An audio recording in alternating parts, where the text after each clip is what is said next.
Welcome back to Movie Bite. Today we are diving into a nightmare that begins with something as simple as a morning commute and ends somewhere far darker than you could imagine. This is the recap of the 2019 horror sci-fi film Rabid. Before the terror unfolds, I want to wish you all a beautiful day ahead. Now let us step into the shadows. Our story begins with a young woman named Rose who is making her way to work one ordinary morning, unaware that fate has already set a chain of misfortunes into motion. She arrives late to her job at a fashion company, and her boss, Gunter, is far from forgiving. Rose tries to explain that she narrowly escaped a dangerous accident on her way in, but her words fall on deaf ears, as Gunter continues to tear her down in front of everyone while her coworkers snicker at her expense. Later, as she sits alone during her lunch break, she's approached by Brad, the company's photographer, who mentions an exclusive event happening that night and asks if she would like to join him at the after-party. Caught completely off guard, Rose hesitates and almost turns him down, but when Brad makes it clear he wants her there as his date, she finally agrees. Not long after, a model named Chelsea approaches Rose with the very same invitation. When Rose reveals that Brad has already asked her, Chelsea lights up with excitement and insists on helping her get ready for the night ahead. When evening falls, Rose steps into the party looking absolutely radiant and finds Brad waiting for her. The two begin to open up to one another. Brad confesses that his true calling lies in photojournalism, while Rose shares her secret dream of becoming a name in the fashion world. In a moment neither of them expects, Brad leans in and kisses her, leaving Rose stunned. Sensing her shock, he quickly apologizes and slips away to fetch them drinks. Alone now, Rose heads toward the restroom, and while hidden inside a stall, she overhears a conversation that will change everything. Two girls are gossiping about her, revealing that it was actually Chelsea who begged Brad to take Rose out, a fact they find utterly humiliating. It is also revealed that Rose was taken in by Chelsea's family after a horrific accident claimed the lives of her parents. The girls cruelly joke that Brad will likely only sleep with Rose out of pity. Devastated by what she has heard, Rose storms onto the dance floor and confronts Chelsea face to face. Chelsea insists she only arranged it because she believed Rose genuinely liked Brad and that he seemed interested too, but Rose refuses to accept what she sees as charity and storms away in anger. And then, in an instant, everything changes. Some time later, Rose awakens inside a hospital room, her face wrapped tightly in bandages, with Chelsea sitting quietly by her side. Moments later, a doctor enters and gravely explains that his team did everything humanly possible to save her from her severe facial injuries. He reveals a chilling detail, that the handlebars of her scooter tore through her abdomen during the crash, ripping away a large section of her intestines. Unable to speak through her bandaged mouth, Rose scrawls a desperate request onto a piece of cardboard, begging to see her own face. Slowly, carefully, the bandages are peeled away, and when she finally faces the mirror, she is met with a horrifying sight, her mouth left grotesquely disfigured. Rose collapses into tears at the devastating reflection, while Chelsea tries to console her, reminding her that she survived.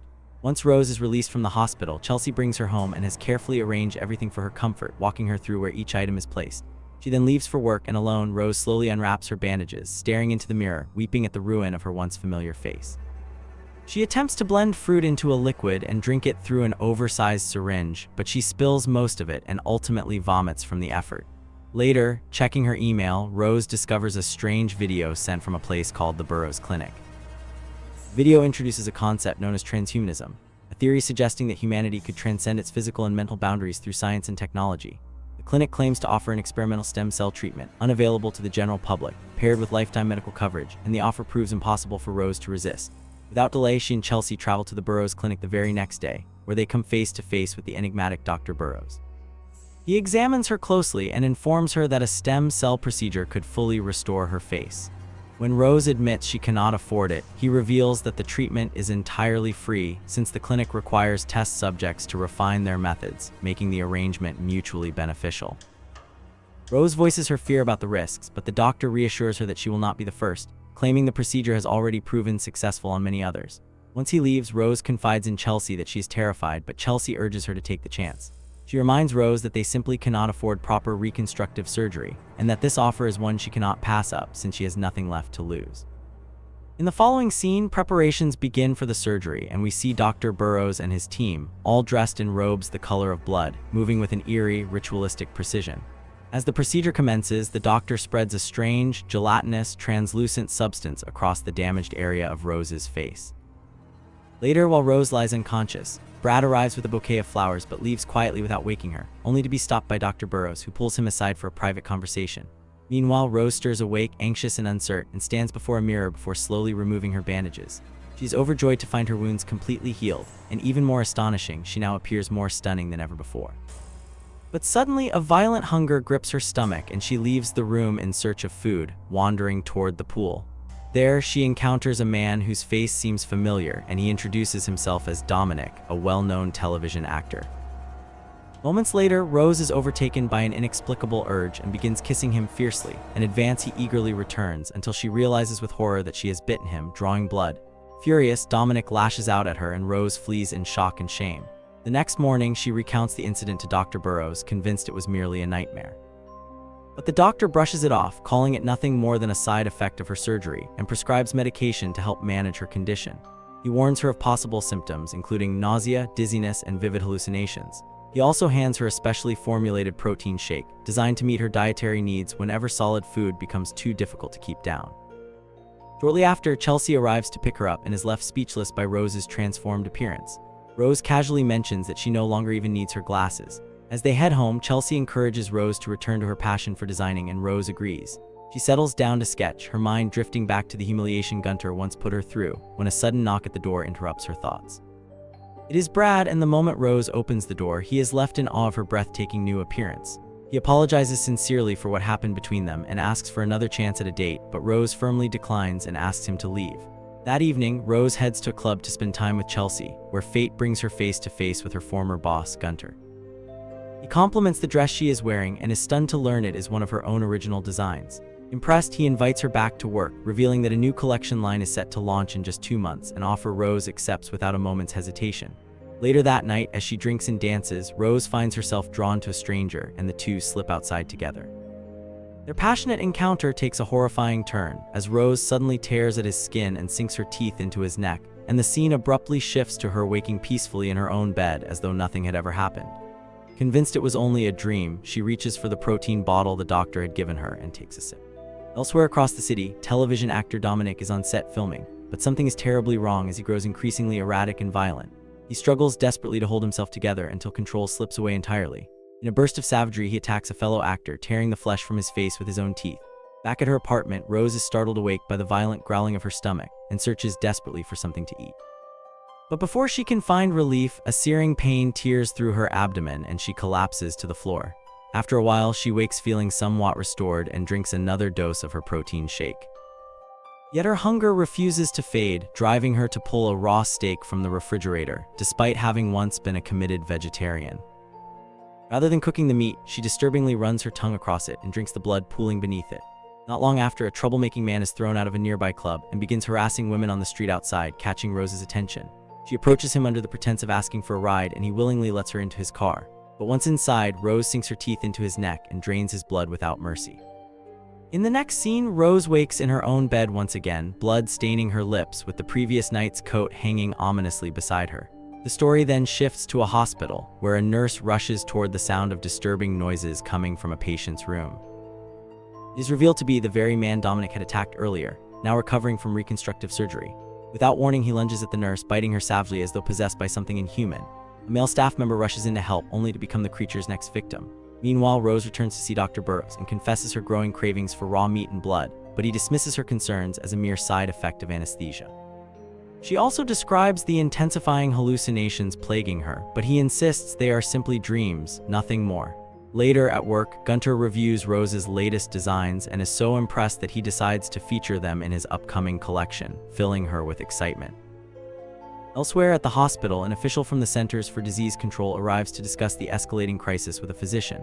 The doctor reveals that a hyper-aggressive mutated strain of rabies is responsible, and admits they have yet to trace its origin. The very first documented case, they explain, is Dominic Danvers, now restrained to a hospital bed, foaming at the mouth and continuing to thrash violently. Meanwhile, Brad reaches out to Rose once more, inviting her to dinner, and this time she accepts.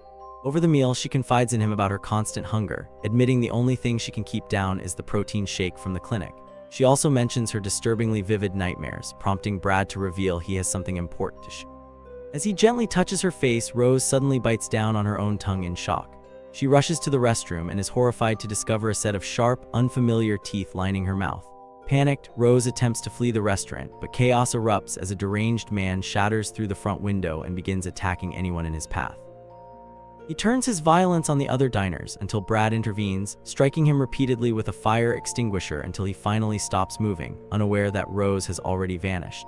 Back at the hospital, the doctor and the CDC official examine the infected nurse, who has begun showing the same terrifying symptoms as the others. CDC representative warns that with an incubation period of less than 48 hours, they may be facing the most devastating epidemic humanity has ever encountered. He recommends quarantining every infected individual immediately and withholding a public announcement to avoid mass panic.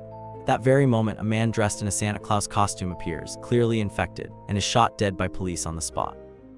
Across town, Rose lets out a desperate scream as she catches sight of her own twisted reflection in a mirror. An elderly man approaches, offering his help, but she avoids him and disappears down a darkened street. He follows, attempting to assist her, but Rose suddenly transforms into a monstrous being and turns on him. Scene shifts again, and Rose wakes up in her bed, disoriented and afraid, before leaving her doctor a frantic voicemail describing her worsening condition. She reaches for her protein shake, but the bottle slips and shatters against the floor, revealing that what she's been drinking all along is blood. Later at work, the team scrambles to prepare for the upcoming fashion show, when Brad approaches Rose to ask what really happened during their last date. She insists that her medication has been clouding her memory and that she only remembers leaving the restaurant, unsure of how she even made it home. Brad reveals that he was the one who drove her back, a revelation that leaves Rose visibly shaken. Meanwhile, Gunter selects one of Rose's designs to close his highly anticipated fashion show. He chooses Chelsea to model the piece, filling both women with joy, as this moment represents the fulfillment of a lifelong dream for each of them. Meanwhile, the mysterious virus continues its unstoppable spread throughout the city, flooding hospitals with new patients. CDC issues an urgent public warning about the rabies outbreak, urging citizens to avoid aggressive individuals and animals at all costs. Days later, the long-anticipated fashion show finally arrives, and Gunter remains determined to proceed despite the escalating outbreak outside. As the event draws near, Chelsea fails to appear, leaving Rose increasingly anxious. She then receives a call from Dr. Burroughs, who informs her that her latest test results have arrived and urges her to come to the clinic immediately, but Rose promises to visit the following day. Moments later, a visibly shaken Chelsea finally arrives, revealing that a woman attacked and bit her in the subway before being shot dead by police. At the same moment, just outside the venue, Rose is suddenly overwhelmed by violent stomach cramps. Two men approach not to help her, but to record the humiliating scene for entertainment. Suddenly, a grotesque tentacle bursts from Rose's body and lashes out at one of the men. As the other continues filming, Brad arrives and viciously beats him before deleting the footage. The strange tentacle continues writhing from Rose's body, forcing Brad to inject her with something before carrying her inside, just as the injured man begins to stir. Later, Rose wakes in the dressing room and Brad explains that she had collapsed in the alley, prompting him to bring her inside. He insists on rushing her to the clinic immediately, but she refuses, determined to see her design close the show that night. Soon after, the runway show begins, with Rose seated beside Gunter, watching the models glide across the stage with elegance. Suddenly, one of the male models collapses mid-walk but quickly recovers, and the show continues as though nothing occurred. Moments later, Chelsea violently attacks a fellow model, emerging with blood smeared across her mouth. Enraged, Gunter demands to know what she is doing, only for Chelsea to lunge at him and sink her teeth into his neck. Amid the chaos, the infected man Rose bit earlier bursts into the venue, unleashing even greater destruction. Police arrive at that exact moment and gun down Chelsea along with every other infected individual in the room. Heartbroken, Rose rushes to her fallen friend, but Brad insists they must escape immediately. They eventually arrive back at the clinic, where an inconsolable Rose blames herself for unleashing the virus and for the death of Chelsea. It finally dawns on her that her supposed nightmares were never dreams at all, and that she truly has killed those men. But Dr. Burroughs manages to calm her, and leads both Rose and Brad into a room, promising they will finally uncover the truth behind everything that has happened. The moment they step inside, the doctor seals the door behind them and speaks to them coldly through a wall of reinforced glass.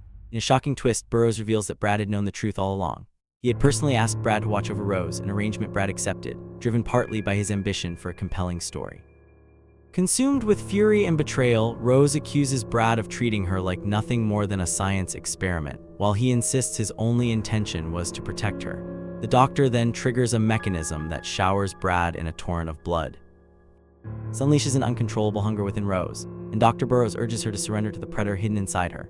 Terrified, Brad attempts to escape, only to come face to face with a horrifying creature, a mutated woman-like figure trapped in a state beyond recognition. Dr. Burroughs reveals a devastating truth, that the creature is his own wife who died of cancer and donated her body to his research, now serving as a breakthrough in his relentless pursuit of immortality. Overcome by her insatiable hunger, Rose finally loses control, striking Brad down with her tentacles and ending his life.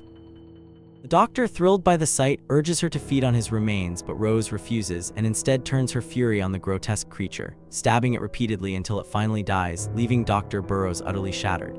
In the final moments, Rose slits her own throat, ending her life while the doctor cries out in devastation and rage. Some time later, a radio broadcast announces that the epidemic has been contained through military intervention, forcing the authorities to euthanize every infected victim since no cure could be found. Unable to determine the true cause, officials publicly classify the outbreak as nothing more than an ordinary strain of flu. Meanwhile, Dr. Burroughs quietly prepares a fresh mixture of blood protein and raw meat and carries it toward Rose's cell. She is stunned to find herself still alive, her wounds fully healed, leaving her overwhelmed with despair. It becomes clear that the doctor has revived her once again through the same cellular manipulation, binding her to an existence of immortality. The film closes on a furious Rose pounding against the glass of her prison while Dr. Burroughs watches her with a chilling, satisfied smile. That is where we leave things for today. Thank you for watching Movie Bite. I will see you in the next recap.